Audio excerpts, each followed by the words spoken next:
All right, I want to see how the Obama administration is playing today's jobs report. More than 100,000 private sector jobs created last month. It was less than forecast, but it's still not a number to sneeze at. The unemployment rate drops to 9.4%. It's still obviously high. Joining us now from the White House, Austan Goolsbee, chairman of the Council of Economic Advisors. Austan, thanks for joining us. How do you look at these numbers? I mean, obviously, it's not a horrible, gut-wrenching number, but it's still something that you want to drastically improve.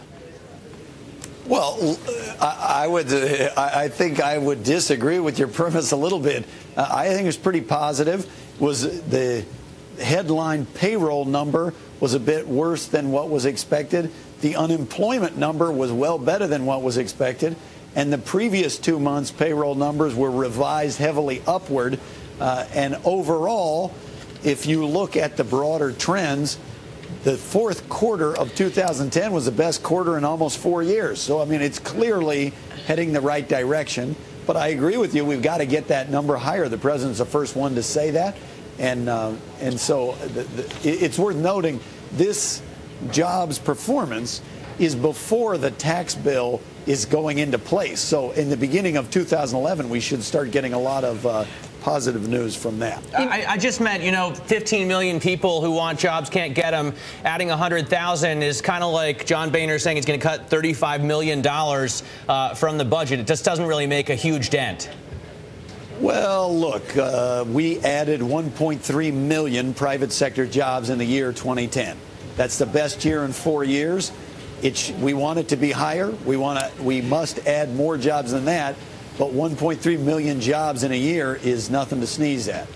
Hey, Austan, where do you think, though, things didn't go right? And I mean that in the context of that we didn't create more jobs. And I bring it up because we talked earlier in the week about all the stimulus spending and how the stimulus was supposed to create 3 million jobs by the end of 2010. 2010, the summer was supposed to be, the summer of stimulus. And how come we didn't get more bang for the buck? Is it that not enough stimulus money has gone out? Or what do you think happened here? No, hold on. The Recovery Act was about saving or creating jobs.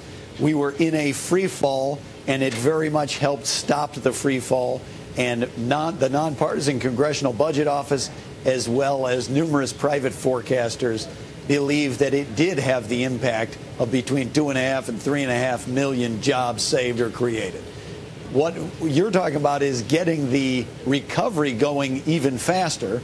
I would point out the recovery, we have been faster coming out of the box than we were coming out of the 2001 recession. But it's not fast enough. We started from the deepest hole in any of our lifetimes. Right. So it's going to take a while to get out of that. There are dangers coming from Europe, which at the beginning of 2010, it looked like we were starting to loose the bonds of the recession. And then, we had another dip from the financial crisis over there. But I think overall, you got to take a step back and look at the trends, and the trends are clearly in the right direction. We just talked with Catherine Mann. She's a former Fed economist. She said we're not getting enough, though, employment out of the services sector. As you know, I don't need to tell you, crucial to our economy. And we're not getting enough employment out of those small businesses or medium-sized businesses, also very key to the economy. What do we do to help those areas out specifically?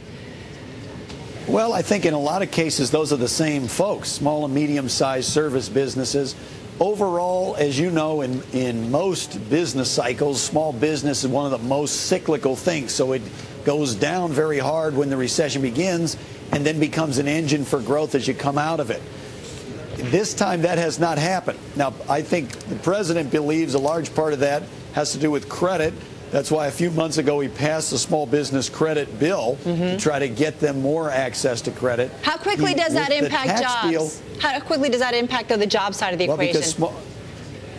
How quickly? I think it depends how quickly the money gets loosened up, but it can be quite quickly, because what you see is when firms start expanding, like at the small firm the president was at today in Maryland that makes windows, they said that the tax cut for investment that the president passed in December had gotten them over the hurdle, and they were now going to start hiring people and doing capital expansion because of these incentives. So that can start quite quickly. So early 2011, we're hoping to be a good activity period.